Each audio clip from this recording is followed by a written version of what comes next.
이제 갈라디아서 2장을 살펴보겠습니다. 오늘 본문 1절에 두 번째 예루살렘 방문 이야기가 나옵니다. 14년 후에 내가 바나바와 함께 디도를 데리고 다시 예루살렘에 올라갔다라고 하며 시작합니다.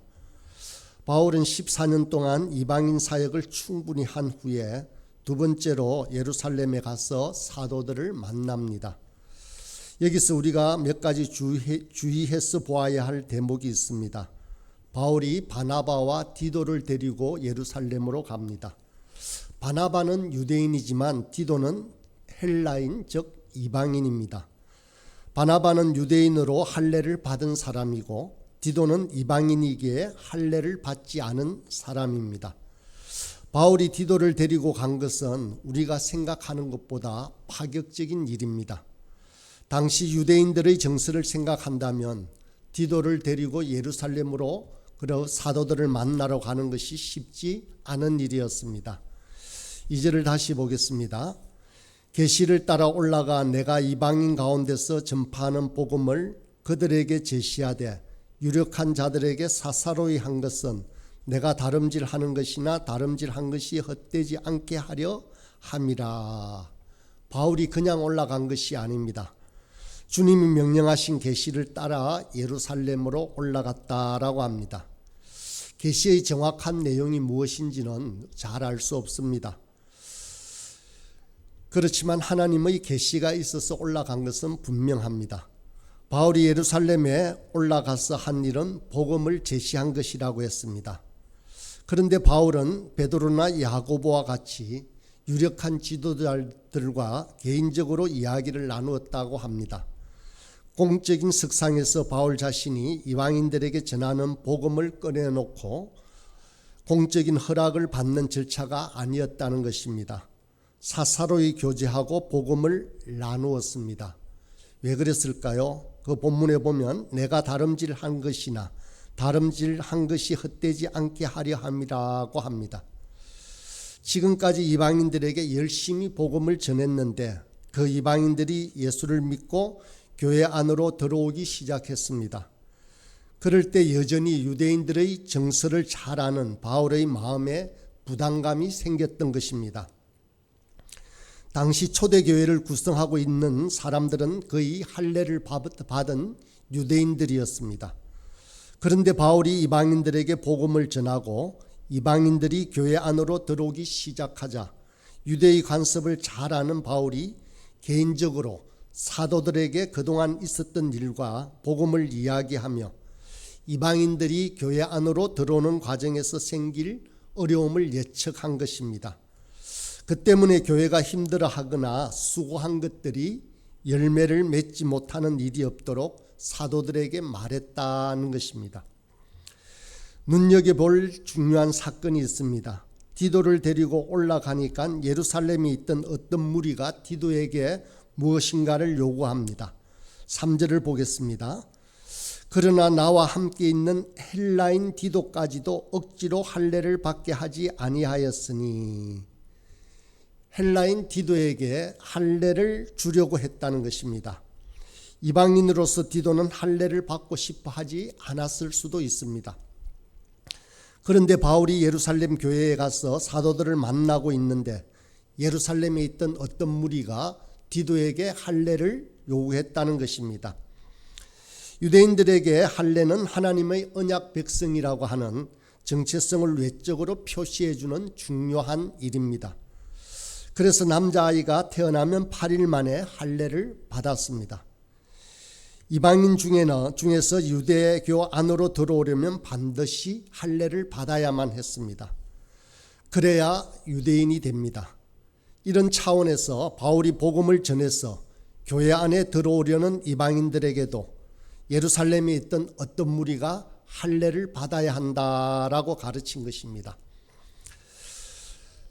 달리 표현하자면 예수를 믿어 구원받은 자를 할례를 통해 다시 유대인처럼 만들고 싶어 하는 것입니다. 예수를 믿는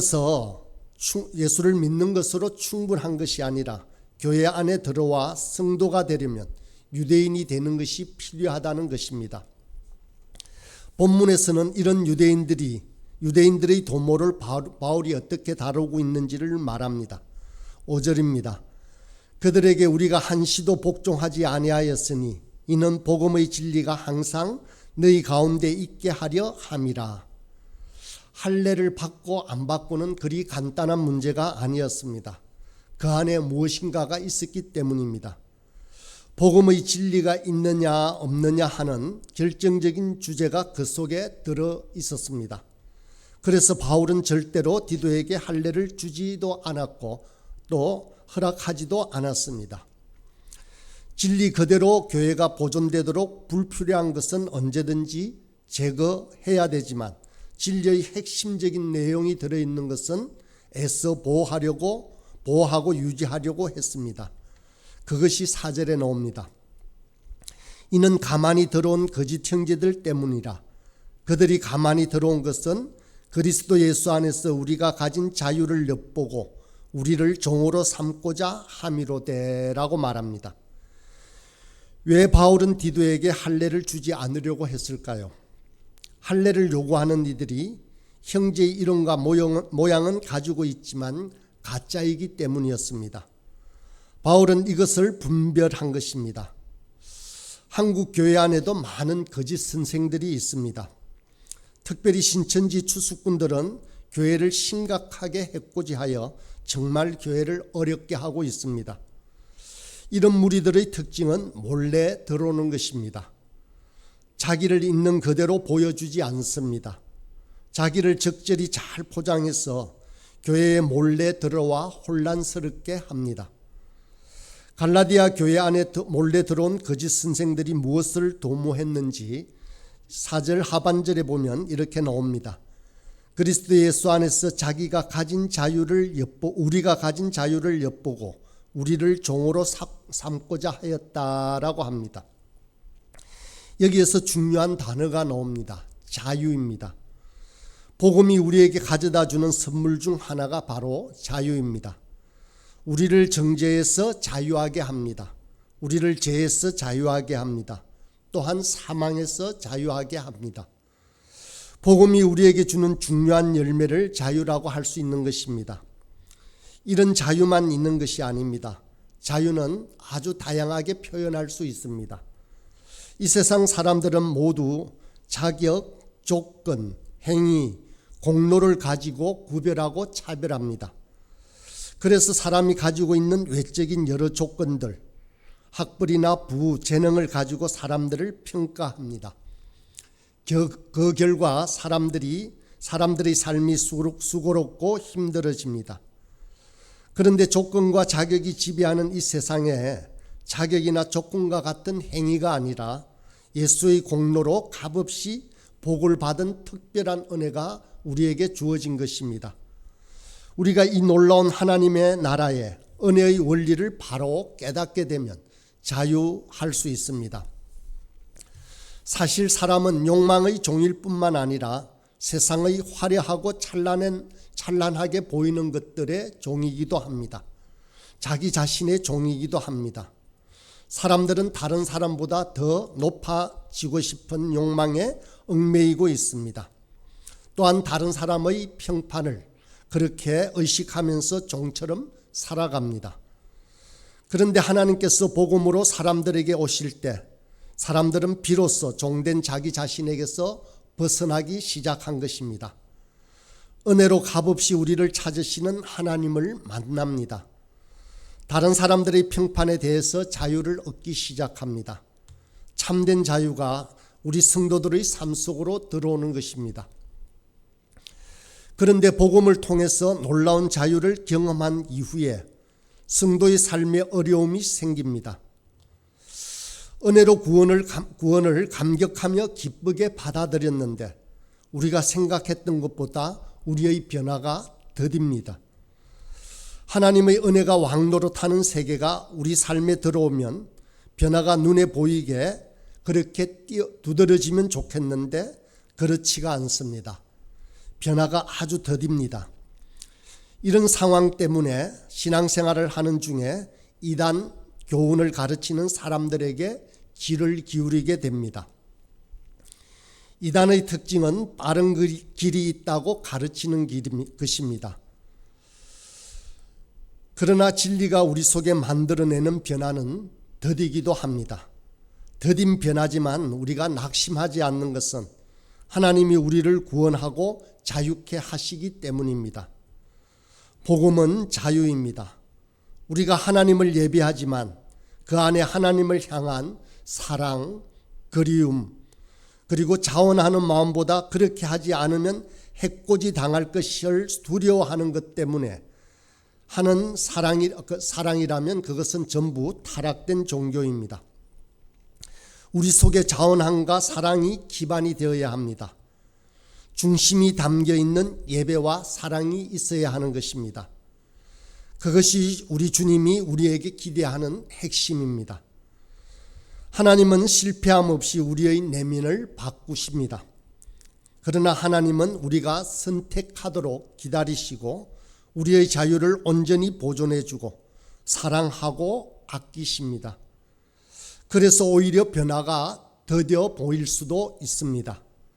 그러나 실패할 수 없는 길입니다.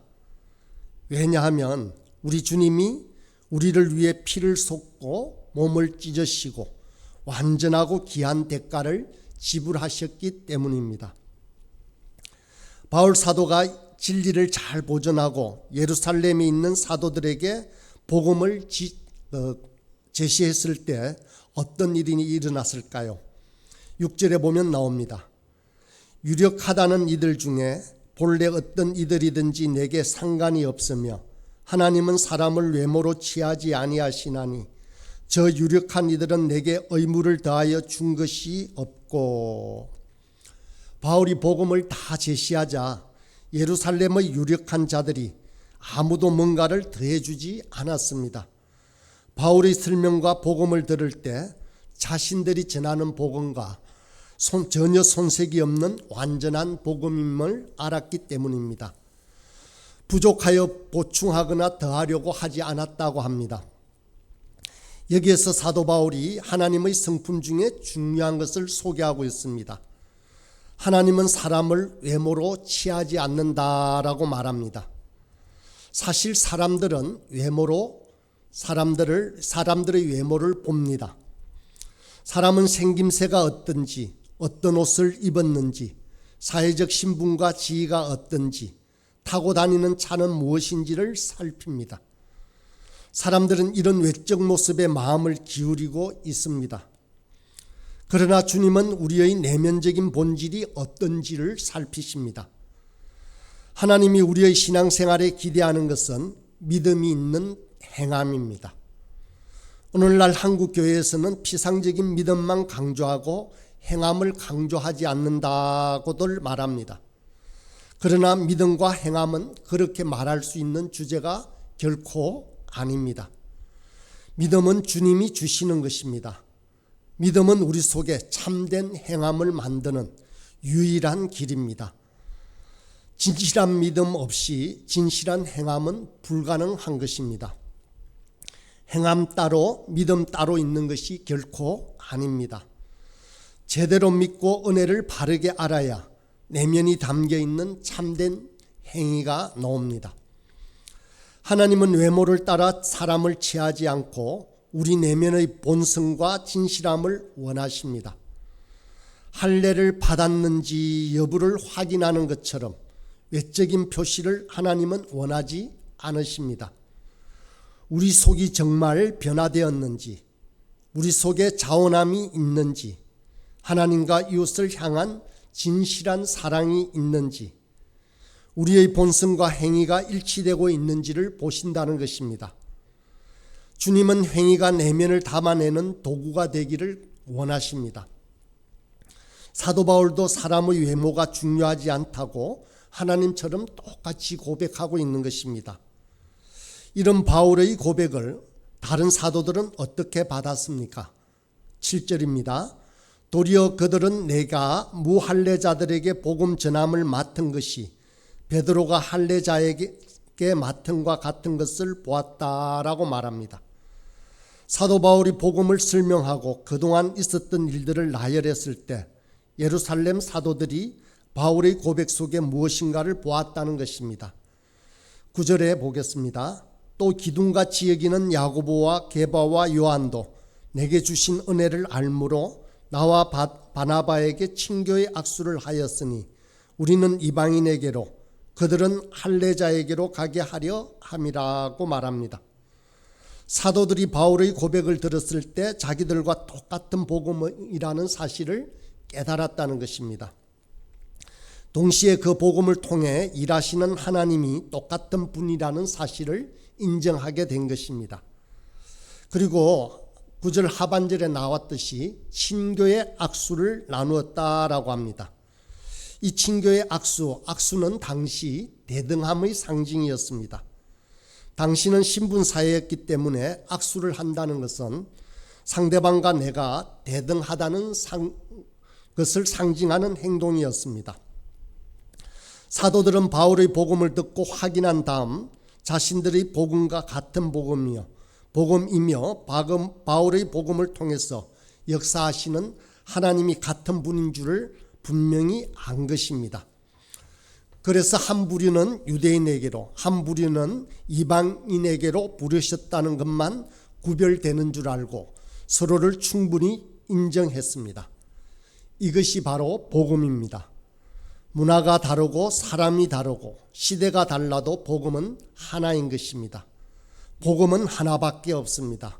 그리고 그 복음 때문에 우리는 사람과 교통하고 사귀고 교제하게 됩니다. 교회는 우리가 믿는 신앙의 근거에서 예수님 외에 나머지 모든 것들은 상대화하면서 사람들을 사랑하고 교통하며 사람들의 자격과 조건에 근거해서 대하지 않습니다. 교회는 복음으로 하나 되어 모든 장벽과 한계를 뛰어넘는 귀한 공동체입니다. 때로 우리는 성경적인 진리는 아니지만 우리의 성장 배경이나 문화 안에서 어쩔 수 없이 만들어진 습관과 포기할 수 없는 어떤 가치들이 있습니다. 하나님께서 그런 것들을 무시하라고는 하지 않습니다.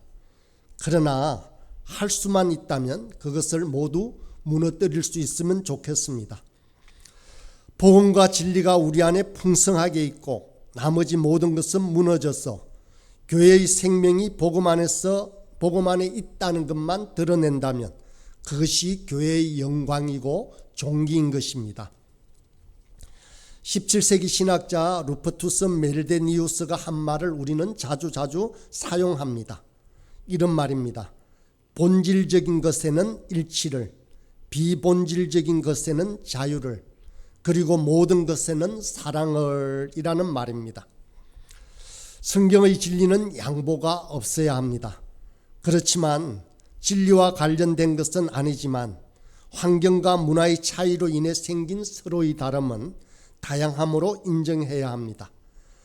그러면 교회는 훨씬 더 자유롭고 더 풍성해질 것입니다. 그리고 우리에게 주어진 자유를 욕망의 종으로 삼으려는 모든 행실을 끊어야 합니다. 그래서 우리 안에 그리고 우리 부활 소망교회 안에 주님 주시는 참된 자유가 가득하기를 소원합니다. 오늘 말씀을 생각하며 함께 기도하도록 하겠습니다. 하나님께서는 복음을 통해서 저희에게 자유를 주시기를 원하십니다. 그렇지만 우리가 우리의 욕망으로 그 자유를 훼손해서는 결코 안 될 것입니다. 온전히 주님을 사랑하는 마음으로 그 복음을 붙잡고 살아갈 수 있도록 기도하시고 그리고 또 서로 다름을 인정하며 곁에 있는 형제들, 자매들을 우리의 사랑으로 수용할 수 있게 해달라고 그렇게 기도해 주시고 또 이번 주일에 있는 주일학교 여름 수련회와 다음 주일에 있는 전체 여행 수련회를 위해서 기도해 주시기를 바랍니다. 함께 기도하겠습니다.